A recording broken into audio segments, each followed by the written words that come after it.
warahmatullahi wabarakatuh.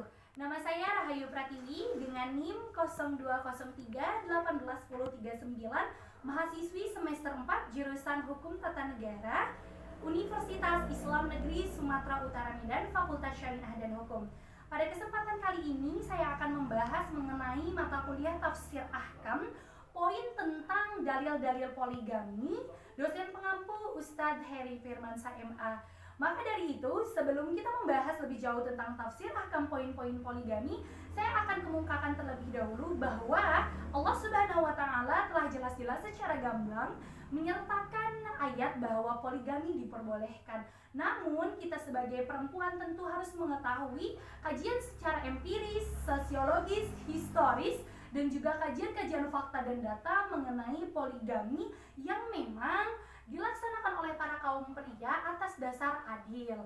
Oleh karena itu, maka mari kita kaji sama-sama dalam mata kuliah Tafsir Ahkam kali ini mengenai dalil-dalil poligami.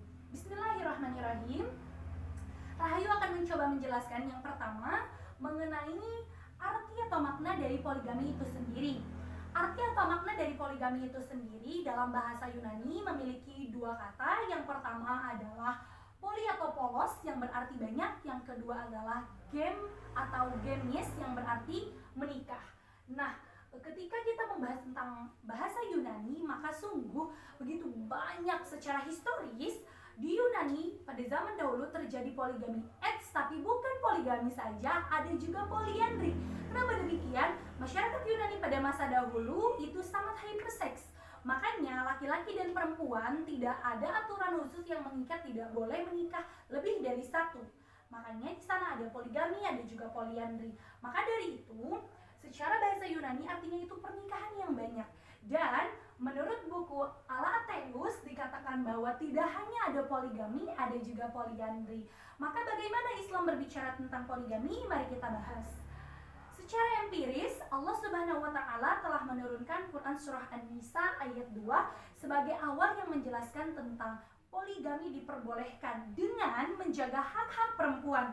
Hal ini demikian Allah jelaskan dalam ayatnya. Bismillahirrahmanirrahim. Wa atul yatama amwalahum wa la tatabaddalul khabis. Bisa kita lanjutkan dan bisa kita cari dalam Quran Surah An-Nisa ayat 2. Saya baca setengah ayat surah Allahul Azim yang artinya, dan berikanlah kepada wanita-wanita yang sudah dewasa dan yatim harta-harta mereka, dan jangan kamu mengekang harta-harta mereka, dan berikanlah hak kepada mereka. Sesungguhnya itu adalah hal yang baik, bukan hal yang buruk. Maka jagalah harta mereka sebagai harta kamu bersama, tapi berikan hak mereka.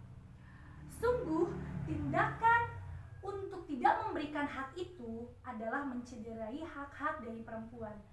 Ini berawal ketika asbab turunnya ayat ini menurut Muqatil dan Al-Katibi mengatakan bahwa ayat ini berkaitan dengan seorang laki-laki dari Gatavan, sebuah negara. Dia datang kepada saudarinya, kemudian saudarinya menggugat harta yang dimilikinya.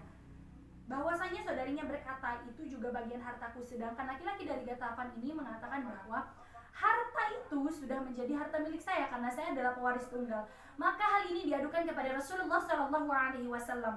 Apa yang terjadi? Rasulullah mengatakan, berikan hak kamu kepada anak yatim dan jagalah hak-hak perempuan. Maka berbuat adil itu adalah hal yang paling baik. Nah, begitulah Rasulullah SAW memecahkan solusi dari pembagian hak antara laki-laki kepada perempuan. Kenapa Allah Subhanahu wa Ta'ala menurunkan ayat ini sebagai ayat pengantar sebelum kepada ayat-ayat dalil poligami yang masna wa sulasa wa ruba? Karena Allah Subhanahu wa Ta'ala ingin menekankan kepada manusia bahwa hak perempuan juga harus dijaga berkaitan dengan kewajiban atau hak laki-laki. Maka Allah Subhanahu wa Ta'ala menurunkan ayat ini dengan asbabun nuzul menurut Muqatil dan Al-Katibi seperti itu. Kemudian next kita akan bahas mengenai Quran Surah An-Nisa. Ini sangat berkorelasi. Quran Surah An-Nisa ayat 2 dan Quran Surah An-Nisa ayat 3 ini sangat berkorelasi. Quran Surah An-Nisa ayat 3 ini mengenai adil terhadap hak-hak perempuan.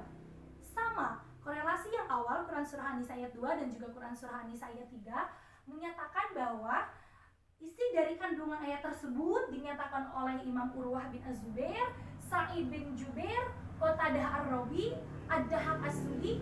Mereka mengatakan jagalah sikap kehati-hatian terhadap hak adil kepada seorang wanita. Nah, ini sangat prioritas sekali kepada para pria dan juga kepada para wanita, bahwa sebelum kita memahami bahwa poligami itu bukan hanya sebatas menikah 4 wanita untuk para pria, tapi sebelum itu Allah tekankan lagi, ada hak perempuan yang harus dijaga, ada adil yang harus dilaksanakan. Maka Allah Subhanahu wa taala turunkan lagi korelasi ayatnya, yakni ayat 3. Berkaitan dengan itu tadi Imam Uwah bin Zubair, Sa'id bin Zubair, Qatadah Ar-Rabi' Ad-Dahhak As-Sudi juga mengatakan, jagalah sikap kehati-hatian terhadap hak-hak wanita. Lalu bagaimana seseorang itu menikah dikatakan bisa berpoligami? Jelas-jelas dalam ayat Allah, kita jelaskan dulu. Fankihu ma thabalakum minan nisa. Fankihu ma thabalakum minan nisa. Maka nikahilah oleh kamu wanita-wanita yang kamu senangi. Ayat ini berkaitan dengan seseorang laki-laki yang akan menikahi para wanita. Menikah itu sakral. Nikahilah wanita-wanita yang kamu senangi, kata Allah. Fankihu ma thabalakum minan nisa. Ayat ini diturunkan Allah untuk meyakinkan bahwa memang poligami sangat diperbolehkan. Namun, ada sistem atau step yang memang harus dijalankan.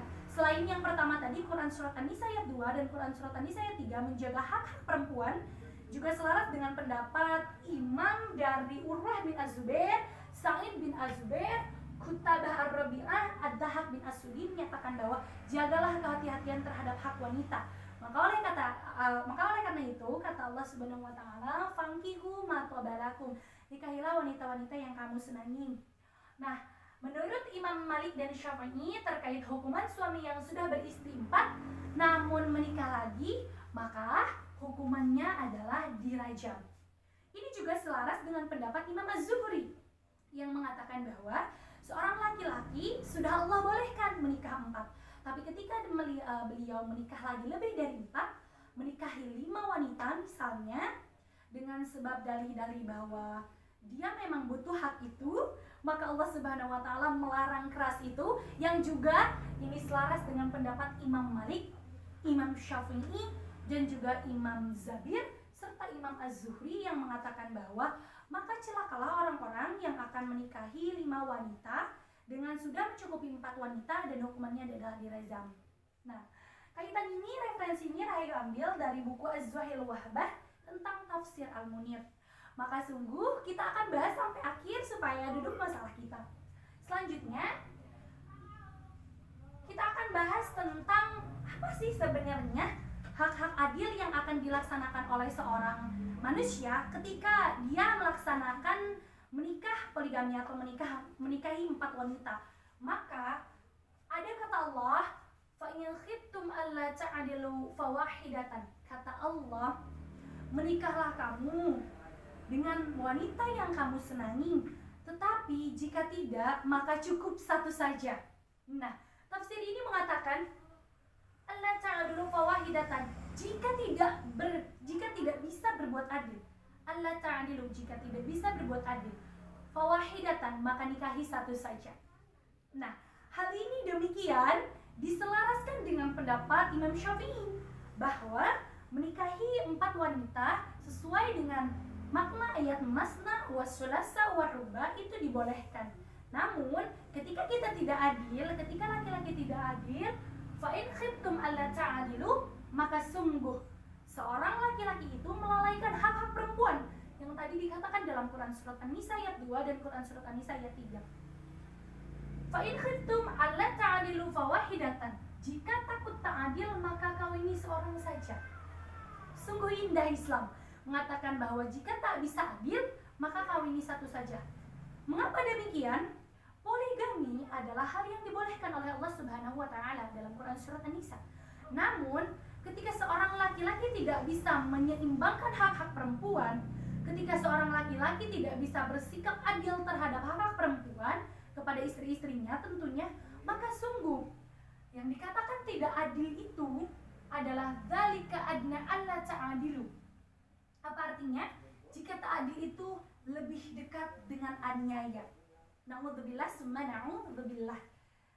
Ketika dikatakan kita tak adil, kita tak bisa berbuat menjaga hak-hak perempuan, maka dzalika adna alla ta'adilu, itu lebih dekat kepada aniaya.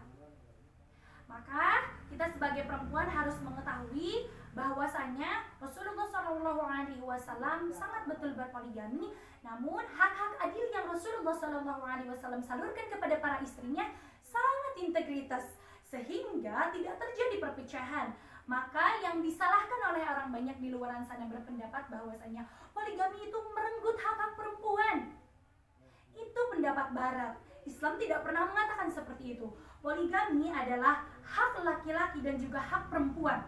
Namun laki-laki harus bisa menjaga hak perempuan. Kehati-hatian hak perempuan, kata Imam Zubair. Nah, hal ini juga dikatakan dalam Quran surat An-Nisa ayat 2 dan ayat 3. Sudah jelas? Maka dari itu kita lanjut lagi. Pelarangan ini untuk melalaikan nasihat poligami. Kata-kata fa'in khiftum alla ta'dilu fawahidatan. Betul sekali. Ketika dikatakan bahwa poligami itu tidak bisa dilaksanakan dengan dasar tidak adil, maka lebih baik kata para imam, kata Rasul, kata Allah, satu saja. Fawahidatan, satu saja. Kemudian Quran surah An-Nisa ayat 129 mengatakan yang artinya, dan kamu tidak akan dapat berlaku adil di antara istrimu, walaupun kamu sangat ingin berbuat demikian. Karena itu janganlah kamu terlalu cenderung hingga kamu biarkan yang lain terkatung-katung. Quran surah An-Nisa 129. Korelasi Quran surah An-Nisa ayat 2, korelasi Quran surah An-Nisa ayat 3, korelasi yang tadi fa'in khiftum alla ta'dilu fawahidatan, korelasi yang tadi fankihu ma tabalakum minan nisa, itu berkaitan dan integritas dengan Quran surah An-Nisa ayat 129 yang menyatakan bahwa jika kamu ingin berbuat, sungguh ingin berbuat, tetapi kamu tidak bisa adil hingga terkatung-katung, hingga teraniaya hak-hak perempuan di antara kamu, maka sungguh hal itu adalah hal yang tidak bagus, hal yang keji, hal yang cenderung melampiaskan hawa nafsu manusia ke arah yang bukan maslahat. Begitu demikian dijelaskan dalam Quran surah An-Nisa ayat 129. Maka sungguh penekanan dalil-dalil poligami sangat dibolehkan dalam Islam. Namun hakikat-hakikat poligami yang banyak orang lalai, sehingga perempuan-perempuan saat ini banyak melarang poligami. Kenapa? Karena tidak mengetahui tafsir ahkam terkait ayat-ayat atau dalil-dalil poligami. Maka kita sebagai umat muslim yang baik, tentunya sebagai wanita, harus bisa mengkaji dan menganalisis tentang ini. Oke, kita lanjut. Ada dikatakan tentang Quran surah An-Nisa 129 ini, walau hamantum. Walau hamasantum itu artinya walaupun kamu sangat ingin. Ketika dikatakan walaupun sangat ingin, tetapi adilnya itu belum ada, maka sungguh jauhilah itu. Kan Imam Zubair juga tadi sudah berkata itu. Allah ta'adilu, jika tidak bisa berbuat adil, maka nikahi saja satu, fawahidatan. Nah, berkaitan dengan itu dikatakan juga kamu tak akan dapat berlaku adil. Ini ada salah satu hadis yang dikaitkan dengan Quran surah An-Nisa ayat 129. Maka sungguh para laki-laki, kamu tidak dapat berlaku adil kepada istri-istrimu. Nah, maksudnya apa hadis ini? Poligami diperbolehkan, tapi hadis ini ada. Hadis ini meyakinkan penekanan kepada para laki-laki bahwa laki-laki yang bisa berbuat poligami itu adalah laki-laki yang menjaga hak-hak perempuan dan adil. Bukan laki-laki yang tiba-tiba menikah begitu saja. Bukan laki-laki yang tiba-tiba seperti tadi arti dari Quran surah An-Nisa ayat 129 berkata bahwa mengatung-ngatungkan hak-hak perempuan yang lain. Itu mendekati dengan aniaya.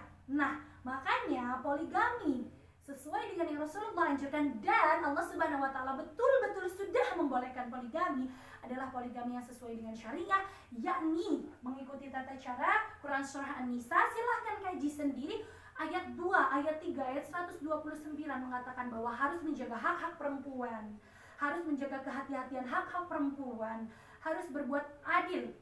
Maka ketika tidak adil, fawahidatan, nikahilah satu.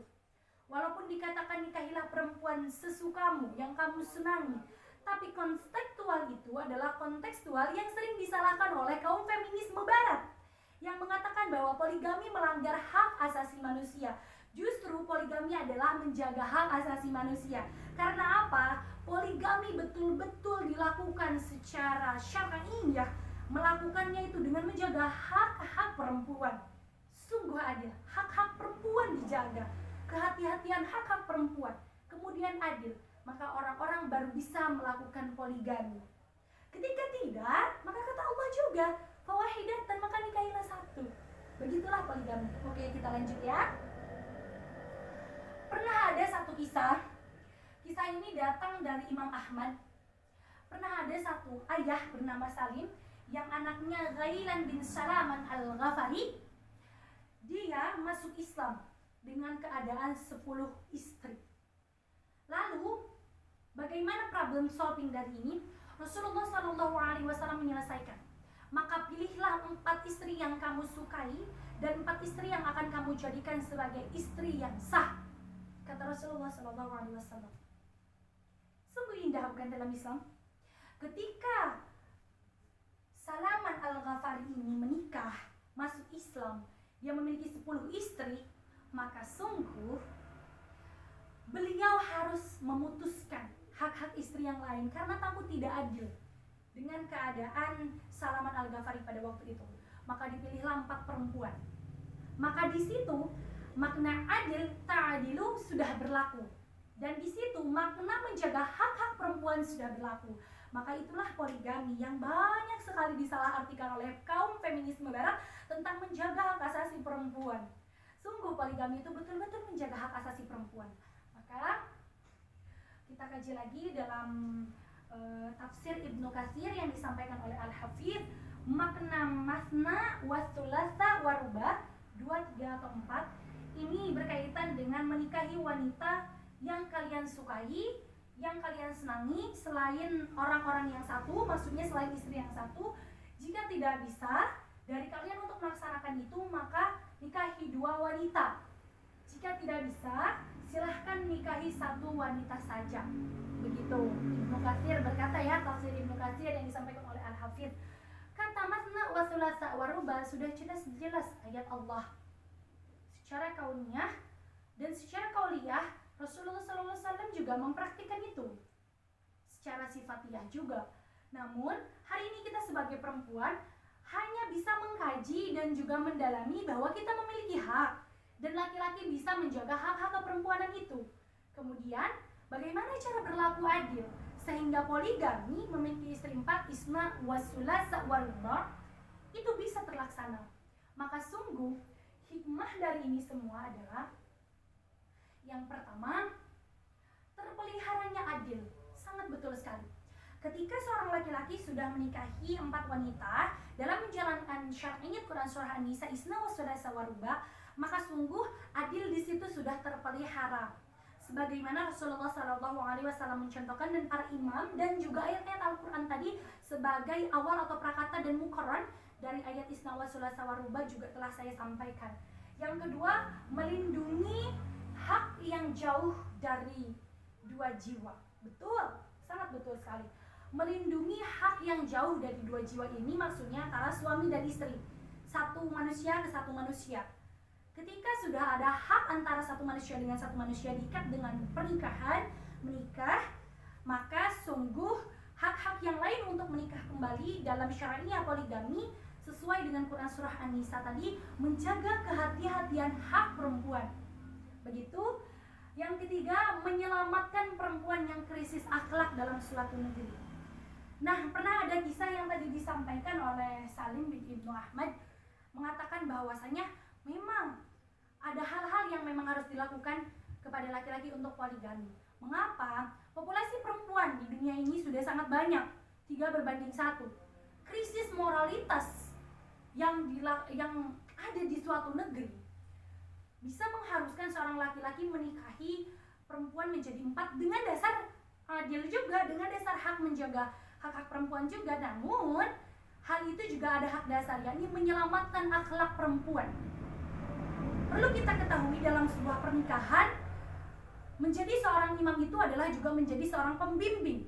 Maka orang yang bisa menikahi seorang perempuan, maka dia juga bisa membimbing seorang perempuan. Maka alangkah lebih baik menikahi perempuan lebih dari 1 dengan menjaga akhlak-akhlaknya sehingga tetap lurus di jalan Allah. Maka sungguh poligami mengajarkan syariah yang sangat kuat kepada kita, bukan justru memecah belah pemikiran kita tentang hak-hak perempuan. Itu salah. Jelas-jelas Allah Subhanahu wa taala menjelaskan dalam Quran surah An-Nisa ayat 2, Quran surah An-Nisa ayat 3, Quran surah An-Nisa ayat 127 bahwasanya memang betul-betul ada hak yang harus dijaga, ada adil yang harus dijalankan, maka adalah poligami seperti itu. Hal ini juga berkaitan bahwa muqarron ayat pembanding dari Quran surah An-Nisa ayat 3 itu wa yastaftunaka fin nisa dikatakan, dan mereka meminta fatwa tentang seorang perempuan. Fatwa ini adalah fatwa yang menyatakan tentang hak-hak adil, hak-hak yang dijaga dari seorang laki-laki terhadap perempuan. Demikianlah dikatakan dalam ayat muqarron tersebut. Nah, kata Ifna wa thulatha wa ruba ini merujuk kepada 1, 2 atau 3 perempuan. Maka ketika tadi dalam kajian tafsir ahkam secara historisnya, ketika ada laki-laki yang menikahi lebih dari 4, maka kata Imam Syafi'i, Imam Urwah bin Az-Zubair, Imam Qatadah mengatakan bahwa itu bisa dihukum oleh hukum rajam. Maka sungguh sekali lagi Islam mengajarkan kepada kita intelektualitas tanpa batas, bahwa poligami itu sangat dibolehkan. Kaum feminisme baratlah yang kemudian mengekang dan menghukum hal-hal yang salah demikian. Kenapa poligami dibolehkan? Ada hak-hak yang harus dilaksanakan sebelum berbuat poligami. Apa itu? Quran surah An-Nisa ayat 2 mengatakan bahwa seorang laki-laki harus bisa menjaga hak-hak seorang perempuan. Quran surah An-Nisa ayat 3 menyatakan bahwa seorang laki-laki harus bisa berhati-hati menjaga hak-hak perempuan. Quran surah An-Nisa ayat 127 menyatakan bahwa seorang laki-laki harus memilih istri yang sesuai senang oleh dia dan menyelamatkan akhlak dia. Maka sungguh poligami adalah hal yang tidak sama sekali dipermasalahkan. Namun balik lagi pemikiran kaum feminisme baratlah yang cenderung menyalahkan hak-hak dasar terhadap ini. Justru poligami menjaga keturunan dengan hak-hak perempuan yang dijaga dengan sepenuh hati, dengan rasa adil. Maka ketika tidak bisa berbuat poligami atau tidak bisa menikahi lebih dari 1 istri, nikahilah 1. Alla ta'dilu fawahidatan. Jika tidak bisa berbuat adil, maka nikahilah 1. Oke, referensi yang saya ambil untuk tafsir ahkam ayat-ayat poligami ini, yang pertama Az-Zuhail Wahbah Tafsir Al-Munir, yang kedua Mukhtasar Tafsir Ibnu Katsir jilid 2, yang ketiga Tafsir At-Tabari Muhammad bin Jabir At-Tabari, yang keempat Muhammad Abdul Mujib Maharuri Tallah dan Syafi'iyah dalam bukunya Fikih Wanita, yang kelima buku Farida Anik yang berjudul Dalil-Dalil Poligami, yang keenam Tafsir Al-Qurtub. Tafsir Al-Qurtub ini karangan Ahmad Rijal Al-Qurtubi. Maka sungguh kelebihan datang dari Allah, kekurangan mari sama-sama kita perbaiki, karena kita semua adalah manusia yang terus bisa mengkaji. Apapun itu perbedaan, apapun itu kesamaan, adalah hak-hak kita semua sebagai manusia untuk sama-sama memperbaiki diri, mengevaluasi diri, bertakarrub ilallah kembali.